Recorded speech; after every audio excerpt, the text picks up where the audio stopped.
Welcome to the U World Order Showcase Podcast. Your host, Jill Hart, the Coach's Alchemist. Couldn't be more excited to have you join us today. On this podcast, we celebrate the champions of change, the up-and-coming life, health and transformational coaches who are fearlessly stepping forward to make a difference in the world. Get ready for inspiring stories, practical tips, and powerful moments that will motivate you to make a positive change in your life and those around you. We're happy to have you join us on this incredible journey as we dive into the world of life, health, and transformational coaches who are lighting up the path towards a better tomorrow.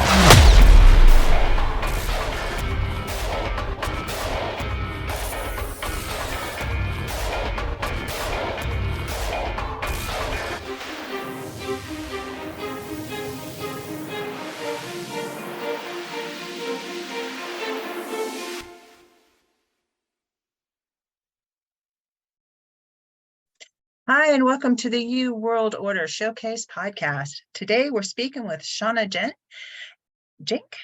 Is that how you say it? Jenks. Okay. Yes. Jenks. Okay. The Grit Girl and founder of the Grit Girl Tribe. She's here to tell us about unleashing the power of your grit factor and use your adversities as a catalyst for curating a life you love to live. Thank you for joining us, Shauna. I'm really looking forward to hearing all about this grit stuff. And you were telling me beforehand that you have a different definition for grit. So why don't we start there? And I think the rest of the show will just kind of flow from there. Perfect. Well, thank you so much for having me on today. I'm excited to get to share this. And yeah, I do have a different definition for grit. I think, as I shared with you earlier, I think grit is, it's really become a trendy term. It's something that you hear thrown around a lot in the world today. And, as you were mentioning, grit is the thing that molds something, it sharpens something into what it's meant to be. Think of a pearl. Obviously, it starts out as a grain of sand. It's a piece of grit, but it's molded and shaped into this beautiful thing at the end. Well, I actually look at grit as more of a kingdom term. So let me explain to you what I mean by that. So, the way that I coach and the way that I work with people, it truly is about mind shifts and, mental toughness and grit. But I feel like in a lot of instances in our world today, grit is really implemented in your life when you encounter a situation where it kind of has to be implemented. So something comes up, you're going along in life and everything is great. And then all of a sudden you hit a speed bump, right? Life throws you an obstacle and now you have to pivot and redirect and figure out how are you going to, manage this? And you hear a lot about people talking about overcoming obstacles. Well, I personally believe that you can't overcome an obstacle because the reality of it is you don't get to go around it. You don't get to jump over it. You honestly just have to go through it. And so for me, grit stands for God really is there. Now, just depending on your belief systems, you can replace God with whatever your higher power is. The point is that if we look at grit as more of an elevated term, truly, it's that mind shift and that perspective shift that's happening through those difficult circumstances, those adversities, those obstacles, that's really molding us and shaping us. And so if we shift our perspective, and that's truly where I come in, I help people shift their perspective so that, even when life isn't pretty, they can feel empowered and move through those obstacles to find the opportunities that exist within them, to use faith as the all-encompassing, I guess if you want to call it bumper pads or the nice cushion that will catch you if you fall. And then at the end of it, you come out, feeling more confident, having greater purpose, and really just having gained mental toughness and grit at the end that you can utilize at some point down the road. Because I think all of us know that those things don't stop. Life keeps going. Difficulties always happen and adversity comes your way. And so I love to coach on grit from the stance that you don't only have to use it when you need to. And so I help women, develop a blueprint that they can utilize so that even in a voluntary situation, maybe you want to up level your life. Maybe you're at a point in your life where, you set out on this career that you thought was going to make you happy, and you're finding yourself thinking this isn't really what I wanted. Maybe you found yourself in a situation where, you're shifting gears in a relationship, or you're starting a business. There's all sorts of ways that, grit can become, extremely beneficial. And I think that if you have the ability to understand how to utilize it to your benefit, then you can now lay that blueprint over every single involuntary and voluntary adversity you face, and you come out in charge of, what that's going to look like and how that's going to enhance you as a person. So it kind of leads into the whole how to be miserable and happy. I saw that on your website, and I told you I was going to ask you about it because they're so kind of diametrically opposed. Being miserable and being happy. So tell us your thoughts on that. I'm all ears. Okay, awesome. Well, I myself have faced a lot of adversity, a lot of involuntary adversity. I was in a relationship for 20 years. We were together for 10, married for 10, went through a pretty messy breakup and divorce. And then not even a year later, I lost a sibling and ended up taking in her 2 kids. And so I found myself in a situation where, I was a single mom of 2 kids, and now overnight I was a single mom of 4 kids. And not just that, it was a crazy situation. I mean, my youngest sister passed away unexpectedly. It's not something that we prepared for. It's not something that we were mentally or emotionally ready to handle. And on top of all of that, 2 months before she passed away, I had actually resigned from a full-time career with a government contractor. I had a nice, cushy, awesome job, the job that everybody wants. And I, after my divorce, I realized that my life was kind of, I was living my life basically as a means to an end.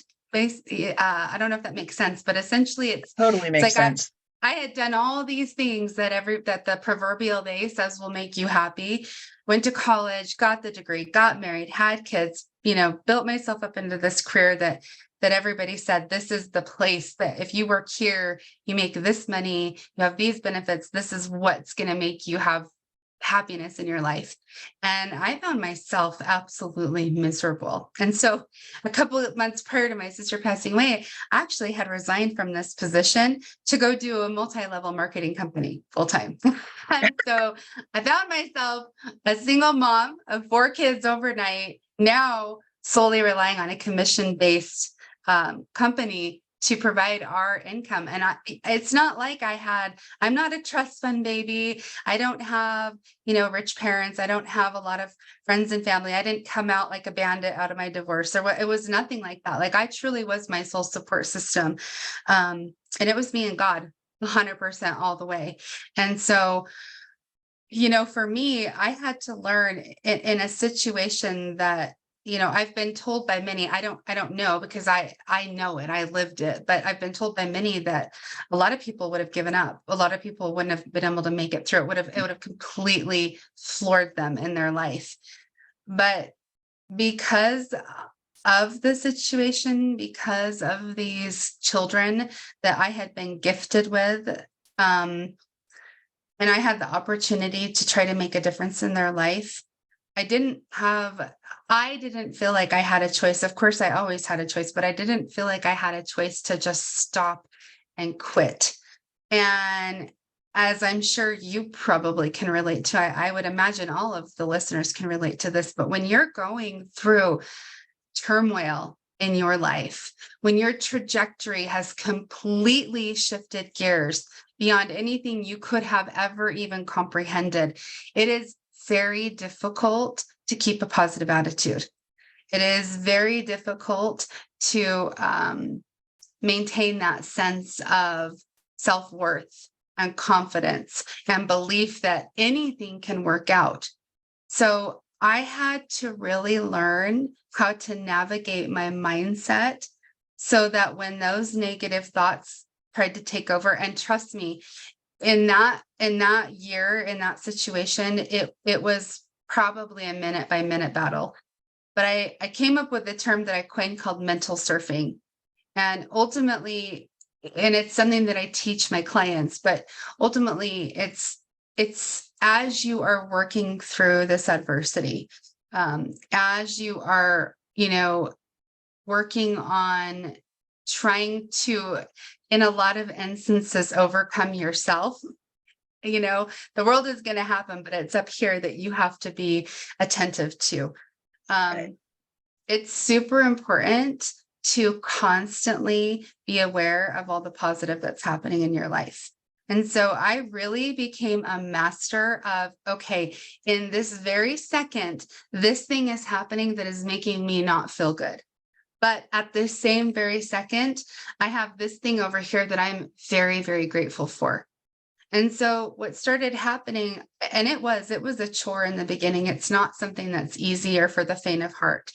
But as I continued to do it consistently over and over again, what I realized is that the stuff that was really, really difficult over here wasn't actually as bad as I thought it was in my mind, if that makes any sense. That there were actually a lot of practical and tactical things that I could do to offset that negativity that then shifted me more onto the side of feeling like, okay, maybe I can do this. Maybe this isn't so bad. Maybe I can actually push through this. And then lo and behold, I would. And all of a sudden, I went from this state of feeling absolutely miserable to a place where, okay, for this split tiny second, I feel happiness. And as I have continued to implement that in my life, I've practiced it and I've tested it out. I've tested it out. I've used it with my children. I've helped my fiance do the same thing. And what's amazing is that when you do that long enough, it actually stops becoming happiness and it starts becoming joy. And joy is this, it's deep within us. I like to say that it comes from the Holy Spirit, but again, whatever your belief system is, I believe that it's innately within us. And a lot of times, because the world is moving so fast, and especially like everything's great when life is good, right? Like we don't even stop to think about anything negative. But boy, when something gets thrown in our path and now all of a sudden we have to slow down or even come to a complete stop, it is really easy to focus on everything bad. And what I found in my own life is it's not just the bad that's happening at that second. It is the bad that happened 10 years ago, 20 years ago. Bad. It's all of it. Bad that could possibly happen later. Yes. And so now all of a sudden I have this tremendous weight on my chest and I can't breathe. And I'm thinking about all the worst case scenarios. Well, you can't possibly function to be your best self in that situation. And so being miserable and happy, it's kind of like yin and yang. They just coexist. You just have to find out how to realize which is which and how to push them together so that you can take the worst situation and really truly make the most out of it. And I know that sounds cliche, but with practice and truly being mindful and present in the moment, it takes a lot of training. And I believe it takes somebody holding you by the hand and helping you do that and bringing you back to center. You really can find true joy in any circumstance. It's just that mental shift and that perspective shift. I think you were talking a little bit about the fear factor that happens when you get hit with stuff where you just feel like, oh my gosh, I'm just going to have to remember all of the horrible things that have happened in the past that are possibly going to happen in the future. And they're all happening right this second.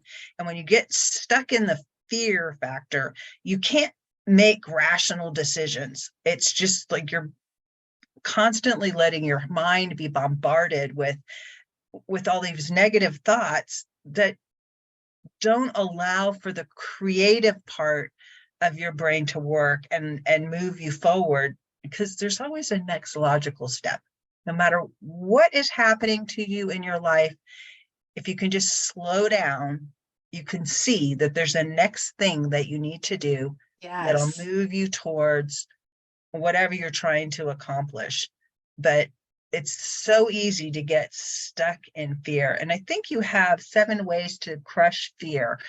That you want to talk about that a little bit? Because I really think that it's the fear factor that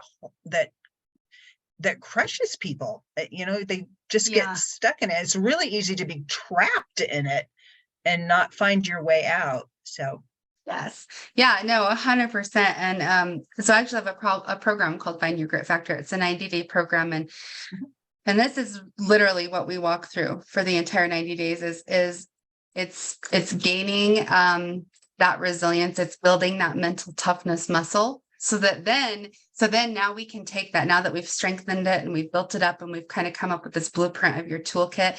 Now we can launch off and we can go and actually start to really work towards accomplishing these goals. But you're absolutely right. That fear, and again, I'm not a therapist, I'm not a counselor. This is all just lived experience. I have a therapist and I truly believe in all of that. I mean, I think it's extremely beneficial to have in your toolkit, but this, my lived experience has just taught me that, fear, for me, at least, has been the overarching factor that has held me back from everything I've ever wanted.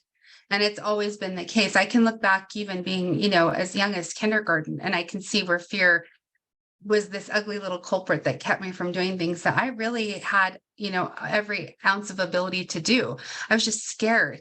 And a lot of that, I think, at least again, in my personal life, has come from it's things that have happened. And in a lot of instances, not even things I had control over, things that have happened that have shown me that, yes, I should absolutely be afraid. Maybe I got rejected when I offered up an idea on something, or maybe I got teased, when I was a little kid, I was overweight. So I got teased. And so reiterated the fact that, you're not pretty enough to be out there in front of the world, or, you tried your best, you studied as hard as you could on this test or this exam in college, or even something you were doing for work, and you put everything you could forward.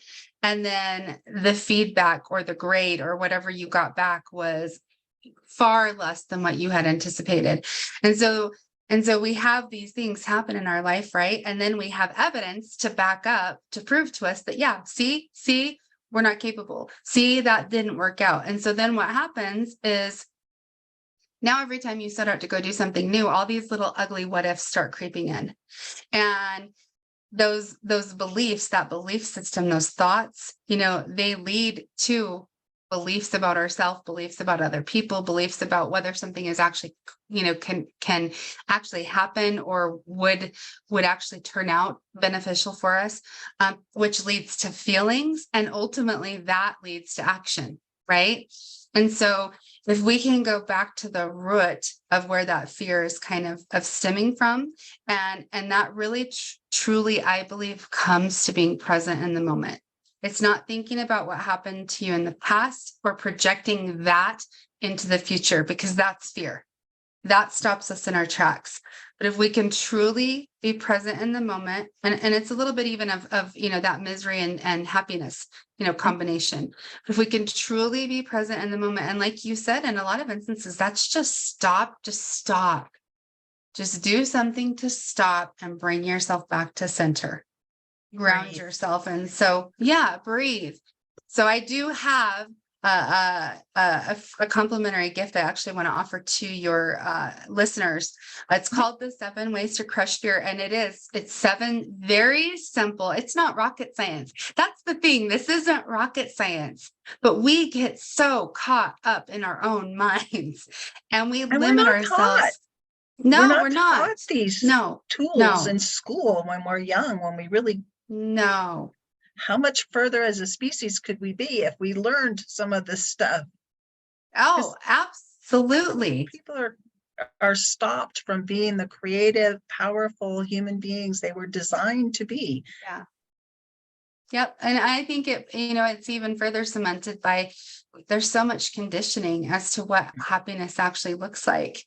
I think there's this definition of what happiness is supposed to be. And in my personal life, it wasn't the paychecks. It wasn't the cars. It wasn't the nice house. It has 100% unequivocally been the memories, the amazing memories I've been able to create in those moments when I pushed fear aside, I pushed the negativity aside, I took a minute and I stopped and I actually opened my eyes and my ears to what was around me. Those were the moments where I truly felt joy in life. And having the opportunity to have those little moments has just continued to propel me with my confidence, with my belief system of what's capable, with, really utilizing these unique gifts and talents that I was gifted. You have them, everyone has them, and no one else has them. Mm-hmm. They're just yours. But if you don't know how to access them and implement them and push all this other junk aside so that you finally can, you kind of get stuck in this place of you're not living to your truest self. And I think that that's where a lot of fear stems from, that a lot of lack of confidence, a lot of lack of joy, a lot of disconnection from the people we love the most in the world. And I'm on a mission to help women feel that again. I'm on a mission to help women feel in alignment with who God created them to be. I'm on a mission to help them find that joy and that happiness in the space that they currently stand, no matter how ugly it is. Because I truly do believe that even when life isn't pretty, you can still feel beautiful and empowered. I couldn't agree with you more. And I think it's really important, especially right now. We do create our own realities. And it's a matter of recognizing where you are and what your gifts are, because everybody has them. And everybody's gift is unique. Like there's tons of life coaches out there. There's tons of health coaches out there. There's tons of transformational coaches out there. There's tons of business coaches out there. But they all come at it from a different perspective. And it's so fascinating. Everybody has something unique or a unique way of helping the people that they're put here to help. Because ultimately, our job is to make somebody else's life easier and better. And if we do that to one person at a time, then the world gets better, because that one person that you help, you're helping their whole family and all of the people that family's individuals touch, and it just ripples out into the universe. And in that way, when people stop saying it's okay to just live for the paycheck, in that slavery mindset where you're just going to live for the weekends or your few hours in the evening with your family. That's not how we were created to live. We were created to contribute and to have that, the family and the community and the interactions with human beings. That's what we're here for, not working in some office making somebody a bunch of money. I mean, there are people that really do enjoy doing certain kinds of tasks, but they don't have to go anymore into an office and be locked in a little room without seeing the sun. I remember when I was young, I once went a whole summer without seeing the sun. I worked when it was dark, and I went home, it was dark. And I worked inside of this building. It was awful. And I knew then I never wanted to live a life like that. Yeah. And so I lived on commission most of my life. Yeah. And I mean, and here's the thing, like, I think this whole concept of grit, especially, elevating it to, a higher level term. If you love working in an office, that's fantastic. It may not be for everybody, but if you love it, that's fantastic. But the point is, you still, regardless, if you love being self-employed and that's where you find your happiness, that's great. If you love, serving on missions trips or, doing volunteer work, that is fantastic. The point is, you're going to have hard transitions that come up in life.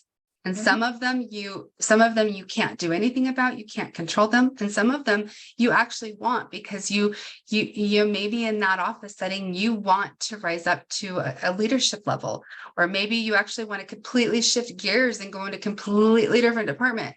That takes mental toughness and grit. It takes a level of believing in yourself that goes deeper than just what you can learn in a textbook. It takes, if you want to launch off and go, be a coach or go start your own business, there is a level of belief in yourself that you have to implement and enact on a daily basis, because especially being an entrepreneur, you're going to find out more about yourself than you ever dreamed possible going off on your own. And so, but I would say, even as a parent, if you've been divorced and now you're getting remarried, or you're seeking to find a relationship, these are all hard transitions that we can find ourselves in as individuals. And I truly believe that when you implement grit and that mental toughness, that higher level of awareness of what's going on in the situation, you can make the experience so much richer. And instead of it being something that was grueling and difficult, and that's how you remember it, you now remember, I learned so much about myself. I gained so much inner strength. My kids watched me rise up to be a leader, not only in what I wanted to do for my career, but in our home. My daughters watched me get to step into this woman that is vibrant and full of joy, versus exhausted and worn down and tired, because, like you said, you're just living life one day at a time, and you're not really expectant for anything. And I feel like that truly is the premise behind what I teach. And so I have the 7 ways to crush fear, and it's something I would absolutely love to gift to your listeners if they're interested in that. We'll definitely include that link below. So what's the one thing that you really want the audience to take away from this conversation today? Don't stop dreaming. Even if life is harder than it's ever been, even if you have just come out of a season of going through a lot of difficult adversities or obstacles, and you're tired, even if you have this mountain standing in front of you and you cannot for the life of you see how you're possibly going to be able to overcome it, just know that nothing is too big when you have faith, and nothing is too big when you have courage and confidence in yourself. That is beautiful. And how can people get in touch with you? Fantastic. So you can actually visit me on my website. It's gritgirltribe.com. And for my free gift, you can actually visit getgrittycrushfear.com, and I would be happy to send that to you. I love that title. Thank you so much, Shauna, for joining us today. Thank you. I appreciate it. Thank you so much for tuning in to another empowering episode of the You World Order Showcase podcast. We hope you've enjoyed hearing from our incredible life, health, and transformational coaches who are making a profound impact on the world. Remember, change begins with you, and you have the power to transform your life and the lives of others. If you want to take that next step and unlock your true potential, visit thecoachesalchemist.com, where you can find the 3 ways we can help you for free to spin your talent into gold with clarity, a system, and a plan. Don't forget to hit the subscribe button so you never miss an inspiring episode. And if you enjoyed today's show, we'd greatly appreciate it if you could leave us a review on your favorite podcast platform. Your feedback means the world to us and helps us reach more people with our positive message. Stay connected with us on social media for updates, behind-the-scenes content, and upcoming guest announcements. You can find us on Facebook at the You World Order, or simply visit thecoachesalchemist.com.